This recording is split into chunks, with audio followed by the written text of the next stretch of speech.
पाणीपुरीसाठी आंबट, गोड आणि तिखट हिरवं पाणी, त्याचबरोबर आपण इथे पाणीपुरीमध्ये जे स्टफिंग बटाट्याचं घातलं जातं ते सुद्धा आपण इथे कसं बनवायचं ते बघणार आहे. इथे पुदिना आणि कोथिंबीर समप्रमाणात घेतलेले आहे. जितका तुम्ही पुदिना घेणार आहे तेवढाच कोथिंबीर घ्यायची आहे. 2-3 हिरव्या मिरच्या घ्यायच्या आहे, 2-3 लसूण पाकळ्या घ्यायच्या आहे, 2-3 आल्याचे छोटे तुकडे घ्यायचे, अर्धा लिंबू आपल्याला यामध्ये पिळून घालायचा आहे.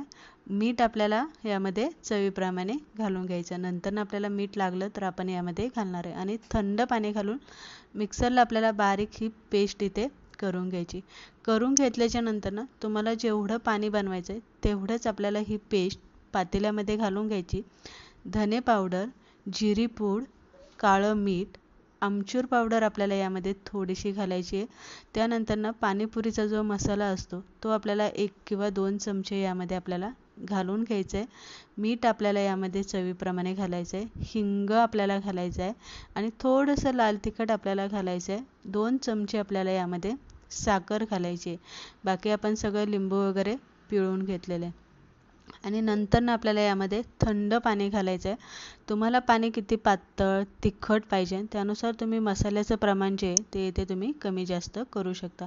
तर हे झालं आपलं तिखट पाणी बनवून तयार झालेलं आहे. पाणी एकदा बनवून झालं, तुम्हाला जेव्हा पाहिजे तेव्हा तुम्ही फ्रीजमध्ये ठेवायचं आणि जेव्हा पाहिजे तेव्हा तुम्ही इथे काढून घेऊ शकता. आता आंबट गोड पाणी आपण इथे बनवणार आहे. एक छोटी वाटी मी इथे चिंचेचा कोहळ घेतलेला आहे.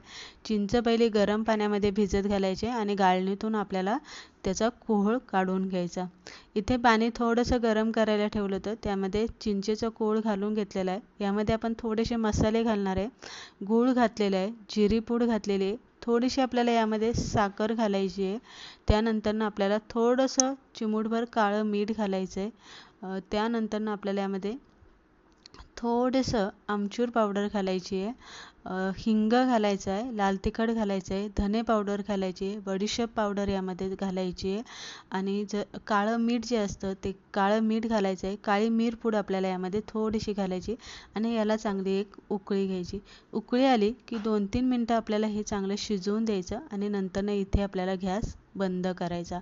तर हे झाले आपलं पाणी बनवण्यासाठी पाणी तयार करून. आता एका पातेल्यामध्ये आपल्याला गार झालं की हे यामध्ये घालायचं. थोडंसं आपल्याला यामध्ये एक अर्धा चमच्याभर पाणीपुरीचा जो मसाला असतो तो यामध्ये घालायचा आणि पाणी घालून, थंड पाणी घालून आपल्याला हे पाणी चांगलं ढवळून घ्यायचं. ढवळून घेतलं की लगेच फ्रीजमध्ये ठेवायचं. थंड पाणी पुरीबरोबर छान लागतं. तर हे झालं आपलं आंबट गोड तिखट पाणी बनवून तयार झालेलं तुम्ही बघू शकता.